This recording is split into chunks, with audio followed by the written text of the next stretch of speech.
Hello दोस्तों, study किडा में आप लोगों का स्वागत है। बच्चा तो कह नहीं सकता मैं क्योंकि इसमें आप लोगों की एज 30 प्लस भी हो सकती है और कुछ 20 प्लस के आसपास भी होंगे।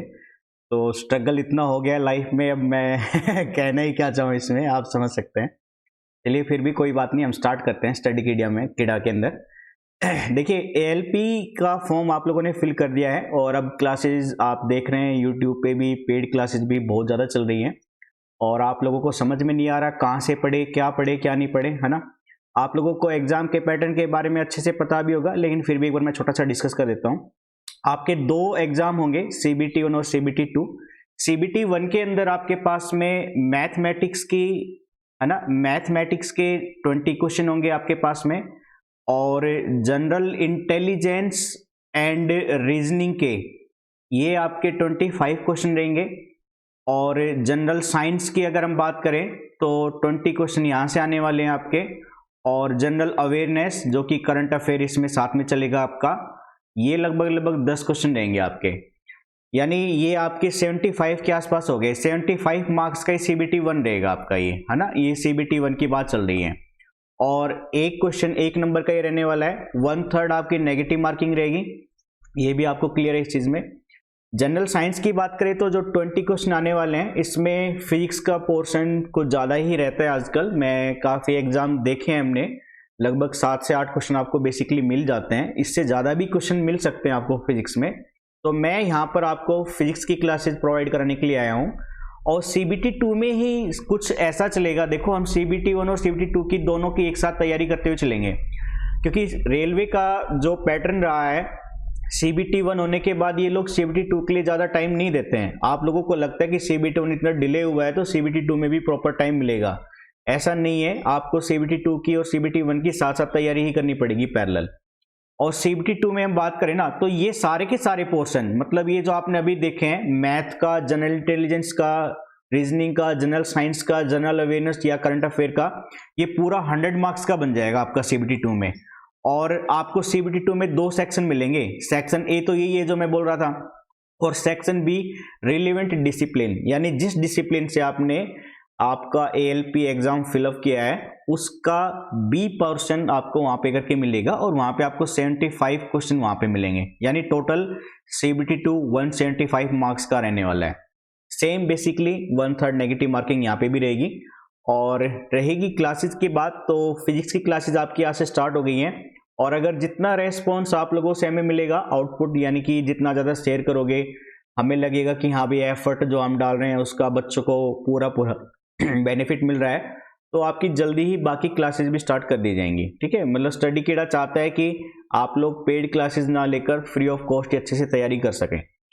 तो मैं आपको यहाँ पे फिजिक्स में जो पोर्शन मैं कराने वाला हूँ, यानी जो जो टॉपिक आपके बेसिकली एग्जाम में आने वाले हैं, या मैं ये कह सकता हूँ जिनको लेकर हमें फोकस करना चाहिए, मैं एक बार वो थोड़ा सा हल्का सा ओवरव्यू दे देता हूँ आप लोगों को, ताकि आने वाली क्लासेस में आपको आइडिया मिल जाए कि अब कहाँ से क्या क्या करना है। ठीक है, एक चीज मैं आप लोगों को देखो पहले क्लियर कर देता हूँ भैया, आप लोगों ने बहुत सी क्लासेस देखी होंगी या ली होंगी पास्ट में, है ना, या फिलहाल आप कहीं पे यूट्यूब से या कोई भी ऑनलाइन प्लेटफॉर्म से आप रिसीव कर रहे होंगे क्लासेस को। आपने देखा होगा क्वेश्चन एक पुट कर दिया जाता है, उसके सामने उसका आंसर दे दिया जाता है, या आपसे मॉक टेस्ट की तरह बोल देंगे कि इनकी प्रैक्टिस करो, ये 500 क्वेश्चन है, या हम आपको 6000 क्वेश्चन प्रैक्टिस कराएंगे, या हम आपको 10,000 क्वेश्चन प्रैक्टिस कराएंगे, सारे क्वेश्चन यहाँ से आने वाले। ये सिर्फ मिथ है। एग्जाम का जो स्टैंडर्ड टाइम टू टाइम बढ़ता जा रहा है ना, आप लोग क्वेश्चन आंसर से कभी भी एग्जाम करेक्ट नहीं कर सकते। तो मैं आप लोगों से सीधे सीधे ये कहना चाहता हूं, आपको NCERT की 9th और 10th क्लास पे फोकस करना पड़ेगा, और हमारी यहाँ पे इस प्लेटफॉर्म पे जो क्लासेस रहेगी सिर्फ और सिर्फ NCERT को फोकस करके ही रहेगी, ताकि आपका बेस बनाया जाए। देखो, सिर्फ ALP नहीं है आप लोगों की लाइफ में, ALP नहीं निकला तो किसी और एग्जाम की प्रिपरेशन करनी पड़ेगी। क्या उसके लिए फिर आप अलग से कोचिंग लोगे? आप नहीं ना, क्योंकि इतना टाइम आप लोगों के पास भी नहीं है, और जो मेंटलिटी होती है वो इतनी आप एडजस्ट नहीं कर पाते हो कि बार बार क्लासेस लें, हर कंपटीशन के लिए अलग अलग क्लासेस प्रोवाइड कराई जाए। तो हम बेसिक क्लासेस से फोकस स्टार्ट करेंगे अपना, ताकि आपको क्वेश्चन कहीं से भी उठा कर दे तो आपको क्लिक करने में, यानी सोचने समझने की जो आपकी क्षमता है उस पर काम कर सको आप लोग। ठीक है, तो बेसिक क्लासेस हमारी यहाँ से पूरी की पूरी NCERT को फोकस बनाकर रहेगी। अगर आपको बुक वगैरह परचेज करनी है तो सिर्फ और 9th और 10th की NCERT ही बुक लेना, कोई प्राइवेट पब्लिकेशन की कोई भी बुक उठाने की जरूरत नहीं है आप लोगों को, ये मैं गारंटी से कह रहा हूँ आप लोगों का, मेरा काफी एक्सपीरियंस रहा है इस चीज में लेकर, और मैं बहुत से एग्जाम को स्टडी करते हुए आ रहा हूँ, इसलिए मैं आप लोगों को यहाँ पे कह रहा हूँ कि एनसीईआरटी क्लास पे फोकस करना चाहिए आप लोगों को। ठीक है, तो बात रहेगी हमारी टॉपिक वाइज की, तो 9th से अगर हम बात करें ना, तो 9th क्लास से आपके जो टॉपिक आएंगे फिजिक्स में वो है ग्रेविटेशन। पहला टॉपिक है ग्रेविटेशन। ग्रेविटेशन में आप लोगों ने पहले भी पढ़ रखा होगा थोड़ा बहुत, तो ग्रेविटेशन में हम अर्थ की ग्रेविटी के बारे में देखेंगे, ग्रेविटी के रेस्पेक्ट में क्या क्या फिनोमिना देखने को मिलते हैं वो स्टडी करेंगे हम सारे के सारे। काफ़ी इंटरेस्टिंग टॉपिक है और काफ़ी इंपॉर्टेंट भी है मेरी नज़र में, और स्मूथली चलेगा, आपको टेंशन लेने की जरूरत नहीं है। ये हमारी गारंटी, स्टडी कीड़ा की रिस्पॉन्सिबिलिटी बनती है कि आप लोगों का बेस इतना स्ट्रॉन्ग कराया जाए कि रेलवे क्या एसएससी यूपीएससी के एग्जाम के जनरल साइंस की क्लासेज आप आराम से क्वेश्चन आप आराम से अटेम्प्ट कर सको। ठीक है ना, तो 9th क्लास से आपका पहला टॉपिक रहेगा ग्रेविटेशन का। दूसरा आता है आपका वर्क एंड एनर्जी का। वर्क एंड एनर्जी, इसमें तो मैं क्या ही बताऊं, आप लोग समझ ही रहे हैं, नाम से पता चल रहा है। वर्क और एनर्जी के बारे में पढ़ेंगे आप, भाई काम करने की क्षमता, एनर्जी, है ना। आपने वाट किलोवाट रेटिंग यहाँ पे पढ़ी होगी, बेसिक जो फंडामेंटल है वो भी यहाँ से आपने सीखे होंगे। यहाँ से काफी बेसिक क्वेश्चन आते हैं, इसमें ज्यादा कुछ खास नहीं है, ऐसा यूनिट के बेस पे सीधे सीधे क्वेश्चन मिल जाते हैं। तो हम इसको स्टडी डिटेल में करेंगे। अभी हम बस ओवरव्यू ले रहे हैं कि 9th और 10th स्टैंडर्ड से आप लोगों को क्या क्या पढ़ना है। और थर्ड टॉपिक की बात करें तो मोशन, है ना, गति, जिसको आप हिंदी में बोलते हो गति। ठीक है, मोशन के अंदर आपको देखने को मिलेगा 1 डायमेंशनल, 2 डायमेंशनल और 3 डायमेंशनल। 1 डायमेंशन मतलब स्ट्रेट पाथ में आप सिर्फ आगे या पीछे जा सकते हो, उसको 1D बोलते हैं, यानी 1 डायमेंशन बोलते हैं। और 2 डायमेंशन आप आगे पीछे दाएं बाएं यानी लेफ्ट राइट और फॉरवर्ड बैकवर्ड मूवमेंट होती है, उसको 2 डायमेंशन बोलते हैं।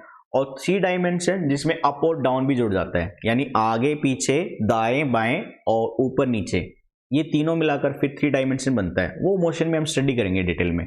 फिर मोशन के ही रिगार्डिंग एक और चैप्टर खुल जाता है आपका यहाँ पे, फोर्स, है ना, forces and laws of motion.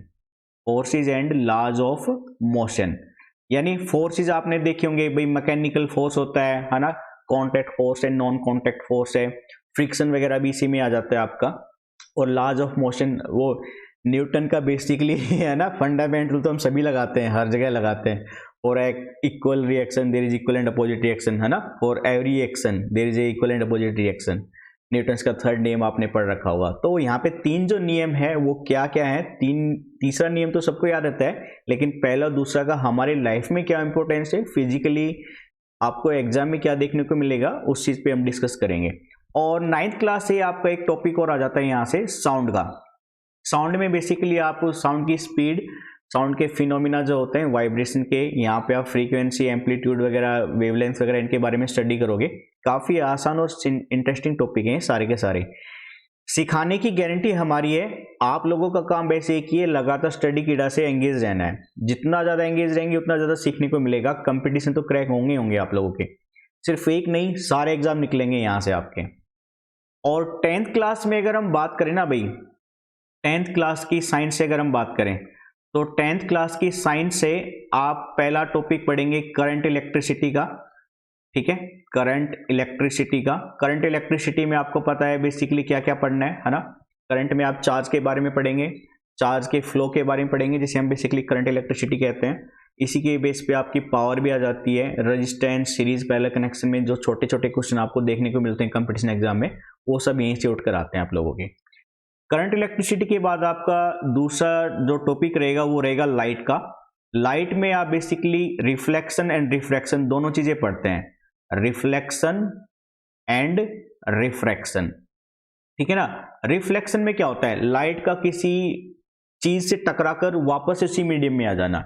और रिफ्रैक्शन का क्या होता है, एक मीडियम से दूसरे मीडियम में ट्रेवल करना, है ना, उसको रिफ्लेक्शन कहते हैं। तो लाइट अपना बिहेवियर रिफ्लेक्शन के केस में कैसा रखेगी और रिफ्रैक्शन के केस में कैसा रखेगी, ये आप कह सकते हो किस प्रिंसिपल को फॉलो करेगी रिफ्लेक्शन के केस में और रिफ्रैक्शन के केस में, वो सब स्टडी की जाएगी आपकी लाइट की। और लाइट का ही मैं यहाँ पे अलग से पोर्शन निकालू ना, तो हम यहाँ पे बात कर सकते हैं ह्यूमन आई की, यानी ह्यूमन आई, जिसे हम वर्ल्ड भी बोलते हैं, ब्यूटीफुल वर्ल्ड, वर्ल्ड के नाम से भी ये चैप्टर पढ़ाया जाता है स्कूलों के अंदर। ह्यूमन आई, कलरफुल वर्ल्ड के नाम से। ह्यूमन आई में आप आपके आंख का स्ट्रक्चर जो है बेसिक वो देखोगे, आंखों से जो रोग होते हैं, मायोपिया, हाइपरमेट्रोपिया क्या, प्रेसबायोपिया क्या, है ना, आप इन रोगों के बारे में पढ़ेंगे। इन रोगों को कैसे दूर किया जा सकता है, कन्वेक्स लेंस का कब यूज किया जाता है, कॉनकेव लेंस का कब यूज किया जाता है। आपने देखा होगा कि, है ना, बेसिकली दूर का नहीं दिखाई देता मुझे, चश्मे चढ़ गए, पास का नहीं दिखाई देता, चश्मे चढ़ गए, तो किस तरह का लेंस उसमें यूज किया जाता है। और आपने अपने दोस्तों या फ्रेंड सर्कल या रिलेटिव्स में आपको सुनने को भी मिला होगा कि मेरे +2 के चश्मे लगे हुए हैं, -1 का लगा हुआ है, वो यूनिट क्या होती है, वो सब हम डिटेल में पढ़ेंगे यहाँ पे, ठीक है ना। तो आपको घबराने की जरूरत नहीं है बिल्कुल भी। अच्छा, ह्यूमन वर्ल्ड के बाद में आपका एक चैप्टर लाइट का हो गया, करंट इलेक्ट्रिसिटी का हो गया, मैग्नेटिक इफेक्ट ऑफ करंट का। ये काफी आसान और काफी लॉजिकल चैप्टर है, magnetic effect of electric current, ठीक है। इलेक्ट्रिक करंट यानी ओस्टेड का तो नाम आपने सुना ही होगा। ओस्टेड ने ही आप लोगों को पहली ऑब्जर्वेशन में बताया था कि करंट किसी कंडक्टर से फ्लो होगा तो उसके सराउंडिंग में मैग्नेटिक इफेक्ट भी देखने को मिलता है। ये हमारे ओस्टेड सर ने फर्स्ट टाइम हमें ऑब्जर्वेशंस देखने को, यानी फिनोमेना के थ्रू एक्सप्लेन किया था। उसके बाद में काफ़ी स्टडी चलती है, बायोट्स वगैरह आते हैं, वो सब हम यहाँ पे देखेंगे। और एक मतलब लास्ट एंड लीस्ट या कह सकते हो जो थोड़ा कम देखने को मिलता है, वो आवर एनवायरनमेंट करके फिजिक्स में ही आ जाता है। मतलब आवर एनवायरनमेंट में रिसोर्सेज कह सकते हो आप, है ना, रिसोर्सेज, जिसमें आप एनर्जी के कितने कितने टाइप के रिसोर्सेज हैं उनकी बात चलती है, वो सब चीज़ें यहाँ पे रहेंगी। तो ये था आपका 9th और 10th का फिजिक्स का पोर्शन जो आपको पढ़ना रहेगा, ठीक है। तो बात करें ना, तो करंट इलेक्ट्रिसिटी वाला जो टॉपिक है ना आपका भाई, ये करंट इलेक्ट्रिसिटी वाला मैं कोशिश करूंगा पहले यहां से स्टार्ट करी जाए, क्योंकि 10th क्लास के जो टॉपिक हैं इनकी वेटेज एग्जाम में ज़्यादा देखने को मिली है। और एक चीज़ मैं आप लोगों को बता देता हूं, अगर आप लोगों के दिमाग में ये वहम चल रहा हो कि फिजिक्स के हार्डली 4 या 5 क्वेश्चन आ जाते हैं, वो छोड़ देंगे, हम बाकी पे फोकस करेंगे, फिजिक्स में बहुत कुछ पढ़ने को पड़ता है या बहुत ज़्यादा एफर्ट डालना पड़ता है, फिर भी अटैम्प्ट नहीं होते हैं। अटैम्प्ट होंगे, ये तो हमारी गारंटी है स्टडी किडा की, लेकिन ये छोड़ने की गलती बिल्कुल मत कर देना।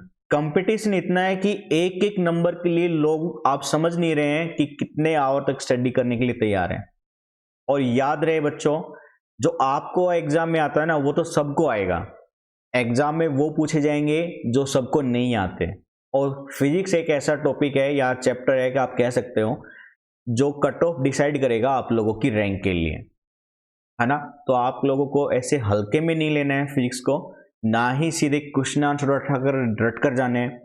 ल्यूसेंट की बुक उठा लाओ, उसकी उठा लाओ, याद कर लो क्वेश्चन आंसर, मैंने 20,000 क्वेश्चन आंसर याद कर लिए, मैं कर लूंगा। अरे जब बेसिक फंडामेंटल क्लियर नहीं है तो आप क्वेश्चन अटेम्प्ट कहां से करोगे।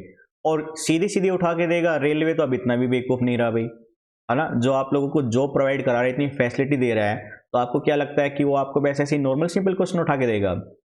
कंपटीशन बढ़ गया है, इसलिए बेसिक चीजें सीखनी ही पड़ेंगी, टाइम चेंज हो गया अब, ठीक है ना। कभी आप पास्ट के क्वेश्चन उठाओ सोचो कि उसी के बेस पे स्टडी करनी, नहीं, अब रेलवे ने काफी इंप्रूवमेंट कर लिया अपने कंपटीशन को लेके। तो ये था बेसिक आइडियाज हमारा, ठीक है। तो रही क्लासेस की बात, आपकी नेक्स्ट क्लास जो है करंट इलेक्ट्रिसिटी की रहेगी, और कोशिश करेंगे फ्रीक्वेंटली आपको क्लास प्रोवाइड कराने की, ताकि सिलेबस टाइम से पहले हो जाए। क्वेश्चन आंसर प्रैक्टिस जो कराने की जरूरत है वो हम यहाँ पे कराएंगे, आप लोगों को कुछ भी खरीदने की जरूरत नहीं है।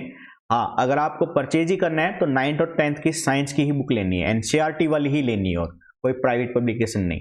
अगर आपको एग्जाम क्रैक करने हैं तो सिर्फ एएलपी की बात नहीं कर रहा मैं, जितने भी कंपटीशन एग्जाम है, एससी लेवल की बात कर रहा हूं मैं, यूपीएससी के साइंस पोर्शन तक की बात कर रहा हूं मैं, ठीक है ना। एनसीईआरटी पे ही फोकस करना पड़ेगा आप लोगों को, ठीक है। तो नेक्स्ट क्लासेज आपकी करंट इलेक्ट्रिसिटी पे रहेगी, और रही बाकी क्लासेज की, मैथ की, जीके, जनरल अवेयरनेस वगैरह की, जल्दी से जल्दी आप लोगों की वो क्लासेस स्टार्ट कर दी जाएंगी। कितना जल्दी होगा ये आपके ऊपर डिपेंड करता है, आप ज़्यादा ज़्यादा शेयर करेंगे वीडियोज़ को और लाइक करेंगे तो ज़रूर हम जल्दी ही प्रोवाइड करा देंगे आपको।